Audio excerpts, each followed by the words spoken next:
What? We're not doing a show. Who are you? I'm the puppeteer. Oh yeah, this guy's a puppeteer. Cool, I love puppets. You are one. I am a puppet. I'm a puppet? Yeah. Cool, I love puppets. And I am one. Oh, aren't puppets fun? The thing I want to talk about today is that you use what you have. I talked about that a little bit in the class today. I said, don't tell me that you can't do it. Don't tell me you don't have what it takes, because you have what it takes. You're here today for a reason. You're here today because you have something inside you that makes you want to do something even more and even better. That's why you're here. That's why you've sacrificed to come out on a Saturday in the cold. Who does that? I mean, did you come for the soup? Was it only the soup? I mean, it was good, but did you only come for the soup? I don't think so. You came here because you want to be the best you that you can be. And I have no doubt in my mind from the people that I've met that you're going to do some great things, and you already have, but you're going to do even better things in the days ahead as you take some of the ideas and some of the inspiration that you're getting just over this one day. You have what it takes. You have been called, as I said, to make a difference in the lives of the little lives that you've been given responsibility over. And I think most people, from what I understand, are dealing with kids under 10. Is that right? How many over 10? So there's only about 3 or 4 hands. So most are under the 10-year-old mark, but some are between 10 and 17, that range group. So my challenge today is to tell you all to be destiny changers. Do you really have any idea how valuable you are? If you hear nothing else that I say today, I hope and pray honestly that every single one of you understand that you are extremely valuable. I know a lot of times we tell that to the kids, and we're training and teaching the kids and trying to instill in them that they are valuable little lives. Well, I want to say stop for a second and think about it. You guys, right here that are listening to me, are valuable. They need you. They desperately need you. And when they see things going on in the world today, we as adults get confused sometimes and mixed up. I know sometimes I turn on the news and go, whoa, turn that off. But for little kids, sometimes they're confused. They don't understand. And they need you to be that anchor. And you can do that. In 25 years, a student from your classroom, a student that's kind of in your charge right now, perhaps will be a keynote speaker somewhere and telling the crowd what an impact that you had on their lives. What an impact that you had. How you changed the destiny in the course of perhaps where they were going to go. Just because you care, because you believe, because you helped shape their life. Believe it. You can't stay where you are and get to where you want to be. That's a fact. You have to move one step at a time. You got to move forward. Do you really have any idea how valuable you are? How many can remember a teacher that believed in you? How many didn't have the privilege of having really a teacher? Well, you might not want to show your hand, so I won't ask you to put that up. But you want to be, if you had someone that you can look back at and say, I remember that teacher. You want to be that teacher for the future when they look back to say you were the one that made a difference in their life. And for those that never had that, you might even have more incentive to be that person that you never had. Determine that they will not be sitting in a conference one day and be asked a question like that and say, well, I never had anyone really that trusted or believed in me or said that I could do it. No teacher or worker that ever believed in them and thought that they would make it. I remember my kindergarten teacher. Anyone remember their kindergarten teacher? Like for me, that's going back a little ways. Just last week I turned 65. Oh, big round of applause. Yeah, I know. 65. I said, what? What? If anyone's been even close to that, I mean, I go, what? Like, how? What? I don't even know how it happened. Like, it's just insane. Maybe because I hang around with kids too much that I just never realized. It's like, people say it's just a number. Yeah, but it's a big one. Just a number to you, 30-year-old. I remember my kindergarten teacher, but it wasn't, I don't remember her for the snacks. I don't remember her for the sleepy time. I don't remember her for the story time. But you know what? I bet you they were all really good. But I do remember her for one day when I went to school, and she met me at the door. It was October 31st, I believe. And she had all black on and a big long black hat. No one ever called me Kenny, but back then they did. And she stepped to the door and said, "Come on in, Kenny." Oh, I remember that. I remember running all the way home. I don't remember anything more about that teacher, but I do remember that for whatever reason, I wasn't going to stay in that class. She meant no harm. She wasn't doing that to be nasty or to be mean. It was funny, it was fun, everyone was getting candy, and I probably missed out on a bunch of free candy that day by going home. But she never seen what I saw. She never looked through the eyes of a little boy that tall, looking up at a teacher that looked like she was 19 feet tall. I said that this morning in the class. I have a puppet head that's about this big. It's a big head. And when I was down by Medicine Hat, the Tigers, there's a hockey team down there, I had one of their jerseys, and I put that jersey over me. It had bigger shoulders put on, and then I would see through the shirt, and I'd have the head way up here, and I'd have that jersey on, and I had the jersey, the one arm going into my pocket, and this arm was free, so it looked like I was just kind of, because I had only one arm, because the other arm is moving the head. You know how that works. And so I was going to bring that, and then just walk out and look at people and look down at them, so that you can look up and go, "Oh, that's big." That's what your kids see. We're all giants. We might not look or feel to ourselves that we're giants, but to the little kids, it's like, whoa. The advertisers got that down. They know where to put those candies in the supermarket, don't they? Right down here. We got to bend down, but the kids don't. Mom, Dad, they know what to do. Oh, I remember my English teacher. I remember my creative writing and how she said, "Man, you're a good creative writer, and how you put stuff together and how you do that. You're very good." And I still love to do that. And I've done it ever since. Did that have an effect on me? Oh, yeah, probably did. I remember my high school teacher. I went to an art school, and I remember them saying how good your artwork was and how it went into different shows and different things like that down in Hamilton, Ontario. And I still do rock carving today, and I still do paintings. Do you have any idea how valuable you are? In case I haven't asked you that already. You're incredibly valuable, each and every one of you. Some may say it's so tough. Well, destinations are tough. You ever get on an airplane and they say there's going to be turbulence? You don't say, "Okay, I'll turn the plane around." I'm not going through turbulence. You got to go through turbulence to get to where you're going. There's no alternative. You got to get there. And the only way to get there, to get to that nice warm destination, doesn't that sound nice? Oh, man. I don't mean just a hotel room. I'm talking somewhere sunny. That you have to go through turbulence to get there. The only thing I hate about, well, not the only thing, but one of the things I hate about planes is when you get on there, and you know that they tell you that the seat you're sitting on is a flotation device. I don't want to know that. I'm 30,000 feet above the water. So what? So if you go down, that's good. Yeah, well, whatever. When I was 21, I decided to become a real estate salesman. I had no idea what they really do. My uncle was a real estate broker in Hamilton, Ontario at the time, and he had his own office and a number of employees, and they were doing really well, and I thought, man, maybe I could be a real estate salesman.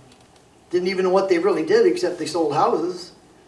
But then I got my license and got into the office, and I'm thinking, now what do you do? I didn't know. So I did what I thought I should do, is I got some information in a little briefcase and went out and started knocking on doors. While all the guys in the office laughed at me. Look at that idiot. They might not have said that to my face, but I know they were saying that. Like, you don't go out and knock on doors. Hi, I'm Ken. I just started real estate. Do you want to list your house? Okay. No, they don't do that. And they were sitting in the office laughing, drinking their coffee, saying he doesn't even understand that the market's bad. It's a terrible market. No one's buying, no one's selling. The market's bad. And he's going knocking on doors like a vacuum salesman. Do you remember those days? Oh boy, I'm getting old.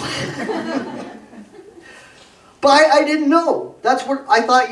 I didn't know what to do, so I thought I'm going to do something. I'm not even going to sit here having a coffee just wishing that someone would call me saying, hey, I heard that you were in real estate. I want to list my house and give you money. Doesn't work that way. It still doesn't, I don't think.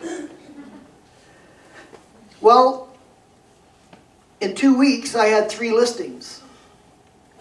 The guys in the office that were laughing are now going knocking on doors, putting their stuff out, calling people. You see, I had no idea the market was bad. I thought it was good. I didn't know. No one told me. And so I guess the point of that is that you can do whatever you want to do when you set your mind to do it. And you can tell your kids that, but I'm telling you that you are in a position where you can do whatever you want to do. Don't say, well, I've tried and it just never, well, do it again. You can make it work. In college, I started doing some puppets. And I talked about this a bit in the class because someone asked me that. I went to a Bible college when I was 18 or whatever, and in that they were asking for someone to do puppets or do some writing and scripts and stuff like that. And I thought, what an easy way to make some credits.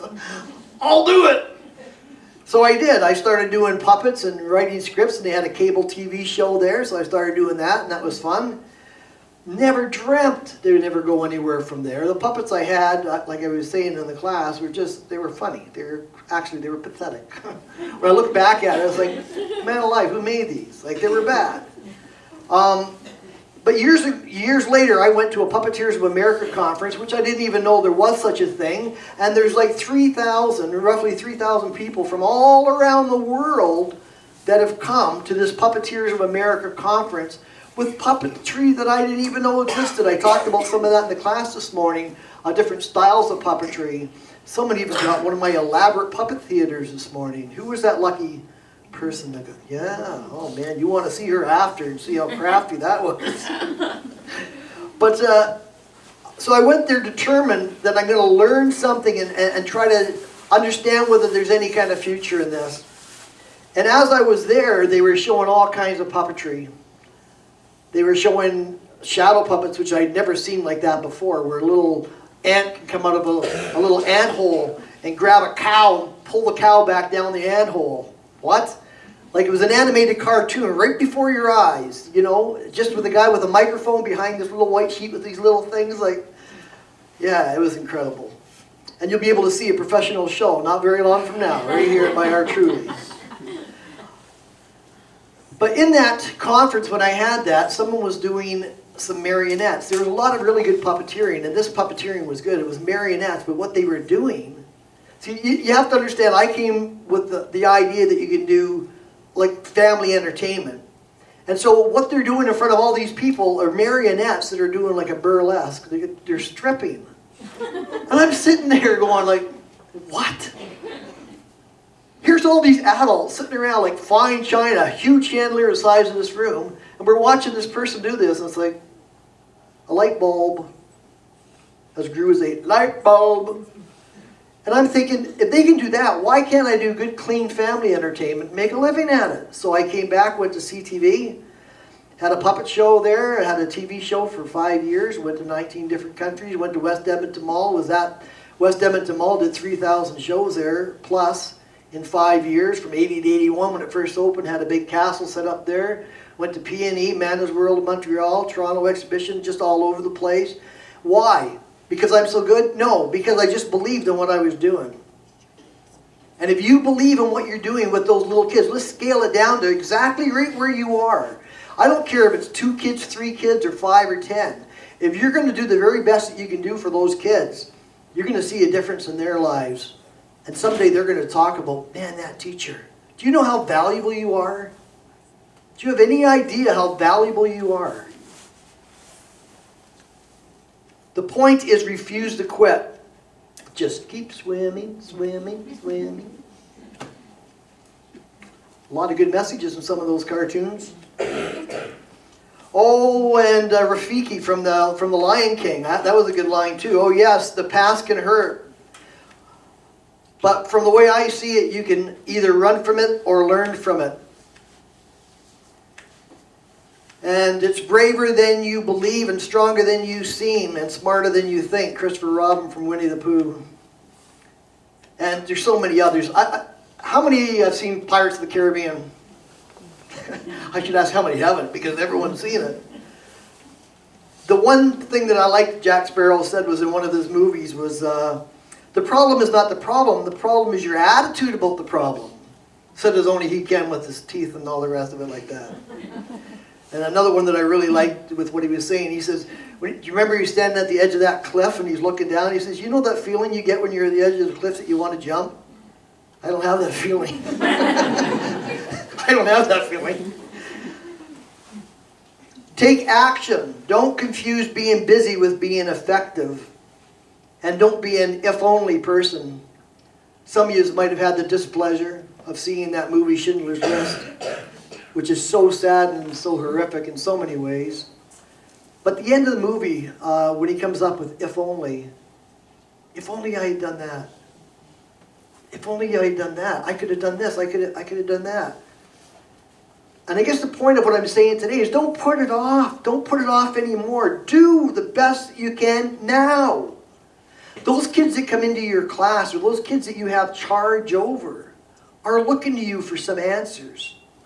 I'm not trying to put a big heavy on you. I'm just saying that they are looking to you and you have the answers. You might say, well, I don't have anything. You have love. If you had nothing else and you have love, you must have love to be doing what you're doing. Especially some days, right? There's those days like, man, I gotta love these kids because why am I here? If you're married, you might be saying that. Anyways.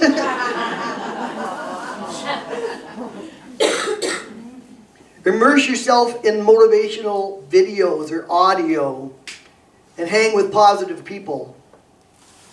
You ever been around someone that's just always negative? Man, boy, beautiful day. It sucks. It's so cold. Isn't it great out? It's sunny. It's windy. No matter what you say, there's an opposite. There's a negative. It's like, ah. And sometimes it's not just that kind of thing, because I can understand, especially the cold stuff. But sometimes it's more than that. It's a deeper thing. It's more of a soul, deep, gut-wrenching thing, a negative thing that keeps pulling you down and holding you back from doing the best that you can. It's like, oh yeah, no, that never works. No, yeah, we tried that before. It'll never work. Yeah, someone tried that last year. It didn't work. Well, this isn't last year, and you're not that person. Sometimes we have to just change our friends. Sometimes we just got to stop being around people that are always negative, always dragging you down. You got to say, you know what, I'm stepping away from this. And maybe you can be that positive one that they say, man, I want to hang with them because they're just positive. You know, is there someone that you know in your life that's just positive? You just like being around them. They're so up. They're just up. It's like, this is cool. I like that. Some people are pointing at people. I like to see that. Not even age can stop you. Colonel Sanders made all his money after he was 65. Somehow I especially like that one now. Oh, it's easy for you to laugh. Ever been in a store somewhere, and I'm sure you have. If you're alive, you have. You've been in a store somewhere. It's probably a Walmart. Maybe not. Maybe Canadian Tire. But you've been somewhere, and someone with their kid in a shopping cart or beside them has a total meltdown. Anybody ever seen that? You're alive. If you haven't seen that, you just aren't looking. Someone has a total meltdown, and now you go back to school or you go back to where you're looking after kids, and you find out that they're in your class. Merry Christmas. You have no idea what they might have just left at home 30 minutes ago before sitting in your classroom. Now they look to you and wonder whether you will listen to them or not, whether you will care, or whether you will just ignore them and make them feel worthless. If you do, it's no surprise. For some of those kids, that's all they ever get. That's all they ever expect. So if you don't treat them with love and respect, no big deal. They don't get it anyway. If you do, that's going to surprise some of them. I'm not saying everyone and every parent is bad because the kid has a meltdown. But I'm saying you can make a change. You're coming at it from a different perspective than a mom or dad in a house, in a home situation, and who knows what they're going through with siblings or whatever else. You've got them on a different basis, on a different level than anybody else. And you're the one that can make a big impact on their life. So easy, isn't it, sometimes just to push it off on someone else and say, well, that's their responsibility. I did my job. Hey, I did what I do. I did what I do. That's it. Be their hero for life. Do you have any idea how valuable you are? Kids are dealing with all sorts of fears and uncertainties. The world is a scary place for adults, let alone for kids. Don't be one of the scary things in their life. Oh, I have to go to school. They're all tensed up, or I have to go to that day home or whatever. And they get all, you don't understand why, but there's something there that they don't like. Don't be one of the scary elements in their life. Resolve today to be the one that helps them through and brings them a sense of security, love, and understanding. The one that they will always point back to in the coming years and say, that teacher believed in me. That person believed in me. I remember them. I remember them. Everyone else said I couldn't do it. Everyone else was against me, it seemed like. But they loved me and they cared for me. I don't remember all the things they taught me, but I remember that they hugged me. I remember that they loved me. I remember that they cared.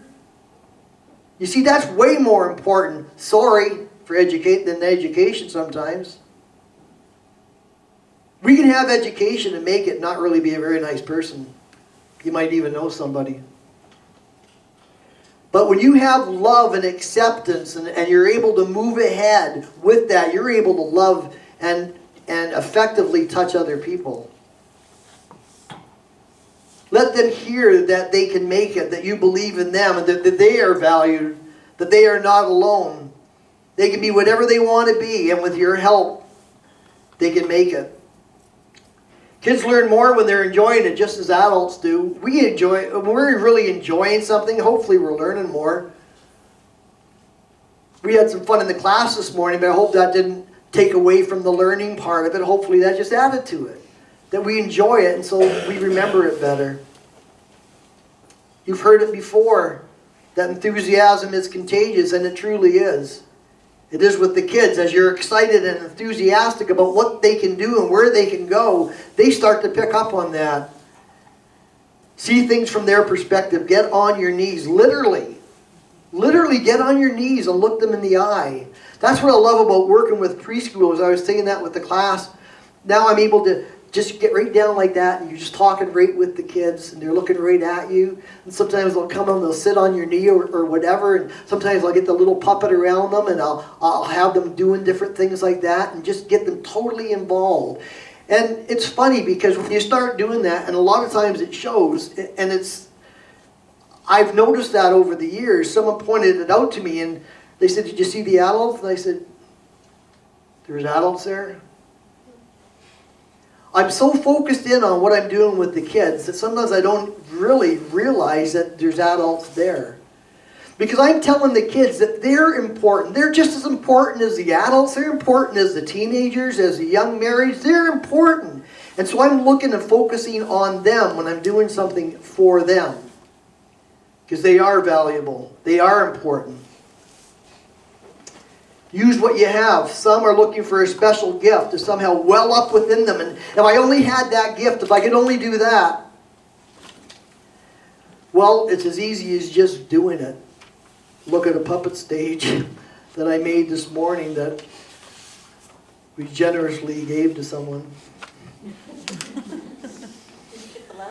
It is no mistake that you are here today. You made a decision to come because you care. That says something to me.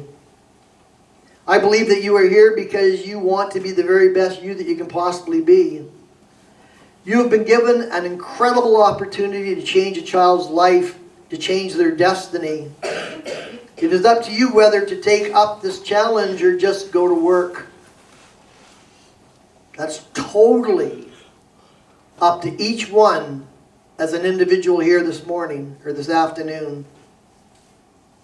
Do you know how valuable you are? Do you? If you hear nothing else today, hear this. You are extremely valuable to the kids that are looking up to you each and every day. And I believe that in 20 years, for some of you, the kids are going to be speaking like I am somewhere and say, I remember you. If you're happen to be sitting in the same session that they are, they might even point you right out and say, I remember you. I remember you. You're the one that put me where I am today because you believed in me. I believe in you. You're valuable. You're valuable. I'm valuable. Take care.